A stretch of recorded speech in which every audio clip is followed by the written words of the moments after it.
그리고 이건 진짜 말하기가 진짜 부끄러운 건데 집이 이제 더러워지면 어머니를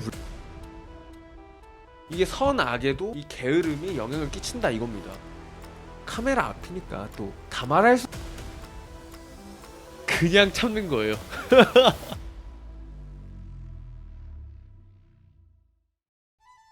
저는 진짜 게으른 사람이에요. 이 게으름과 정말 지독하게 싸운 사람입니다. 맨날 지지만.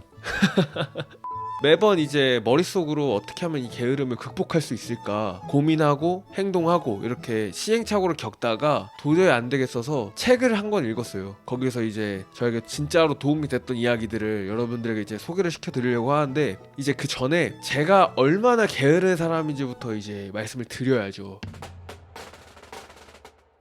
제가 이제 태블릿 약정을 들어놨었거든요. 그걸 이제 해지하려면 직접 뭐 방문을 하라고 하더라고요. 그래서 그냥 1년 넘게 태블릿 요금을 내고 있습니다. 통신사에 그냥 기부를 하고 있어요. 심지어 거기 지나친 적도 있을 거예요. 그리고 이건 진짜 말하기가 진짜 부끄러운 건데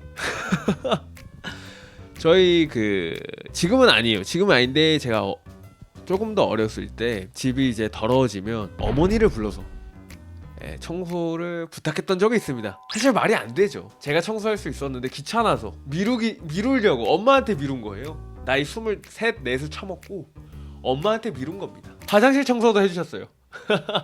그러니까 이게 미루기가, 게으름이 이게 보통 심각한 게 아닌 거예요. 이게 아주 쌍놈을 만들잖아요. 이게 선악에도 이 게으름이 영향을 끼친다 이겁니다. 그래서 제가 고치려고 하는 거예요. 얼마나 기특해요. 에? 그래가지고 어쨌든 뭐 이 정도 말씀드렸으면 뭐 충분할 거라 생각해요. 사실 카메라 앞이니까 또 다 말할 수는 없잖아요. 그러면 어떻게 이제 미루기를 극복해야 되느냐 이거잖아요. 요것만 남은 거잖아요. 그래서 제가 이제 알아봤습니다. 여러 가지가 있는데 그 중에 제가 이제 효과를 봤던 것들만 이제 소개를 드리면, 사실은 좀 뻔한 얘기예요. 이 제가 미루려고 하는 그 순간 있잖아요. 내가 이 해야 할 일을 미루려는 순간, 엄마한테 미루든 내일로 미루든 미래의 나로 미루려는 그 순간 하는 거예요. 그 순간 한다는 게 이제 와닿지 않을 수 있죠. 제가 말하면서도 무슨 청춘 드라마 같은 얘기처럼 말하는 것 같아서 좀 죄송한데, 이게 진짜 논리적으로 효과가 있는 얘기입니다. 우선 이게 왜 논리적으로 효과가 있는지를 이제 알려면 미루기가 어떤 특징을 가지고 있는지를 알아야 됩니다. 미루기의 악순환이라고 하거든요, 책에서는. 우선 미루기를 하기 전에 머릿속에 해야 할 일이 떠올라요. 그리고 곧바로 부정적인 감정이 듭니다. 왜냐면 하기 싫으니까. 하기 싫은 이유는 여러 가지가 있죠. 뭐 완벽하게 하려다 보니 부담스러워서, 아니면 그냥 재미가 없어서, 뭐 여러 가지 이유가 있어요. 근데 어쨌든 뭐가 됐든 부정적인 감정이 피어오릅니다. 그리고 그 부정적인 감정을 회피해버려요. 편안한 곳으로. 유튜브라던가 인스타그램 피드라던가. 그게 운동일 수도 있어요. 되게 잔인한 건 유익한 과업처럼 보이는 일로 도망칠 수도 있어요. 그게 좋고 편안하다면. 하지만 여러분의 깊은 가슴속에는 내가 지금 당장 해야 할 일이 따로 있다는 것을 알고 있죠. 결국 그것이 회피라는 걸 결국 알게 되는데, 어찌됐든 그렇게 부정적인 감정을 회피한다는 거죠. 그리고 여기서 중요한 건 뭐냐면 다시 떠올라요. 왜냐면 해야 할 일이니까요. 근데 그때는 그 부정적인 감정이 더 크게 와요. 마감 기한이 만약 있다면 마감 기한에 가까워져서 더 큰 부담을 느끼고 더 큰 괴로움을 느끼게 되고요. 그렇지 않다 하더라도 내가 미뤘다는 그 사실 때문에 죄책감 같은 걸 느껴요. 그리고 심지어 한 번 미뤘기 때문에 두 번 미루긴 더 쉽고요. 그래가지고 두 번, 세 번 계속 미루게 돼서 도저히 어찌할 수 없는 일이 돼버리곤 하는 겁니다. 그래서 제가 아까 처음 말했듯이 내가 미루려는 그 순간을 정확하게 인지하고 미루지 말자라고 결심하고 극복해내는 게 가장 쉬운 방법이라고 제가 말씀을 드린 겁니다. 무슨 요령 같은 걸 말씀드리면 좋겠지만 저도 몰라요. 저도 그런 걸 기대한 사람입니다. 그냥 뭐 예를 들어 엄지발가락을 꾹 누르면 미루기가 극복된다던가 그런 거면 진짜 좋잖아요. 예? 뭐 콜라랑 사이다를 2대1 비율로 섞어서 마시면 미루기를 극복하기 저도 그런 걸 원했어요. 근데 그게 아니라는 걸 제보고 어떻게 해요. 그 교수님이 그러시는데. 근데 이제 여기까지만 말하면 저도 좀 무책임한 느낌이 좀 들어요. 어떻게 극복하는지를 제가 말씀을 드릴게요. 어떻게 극복하냐면, 뭐 책에서는 여러 가지 소개를 해줍니다 사실. 근데 제가 가장 와닿은 건 뭐였냐면 그냥 참는 거예요. 죄송합니다.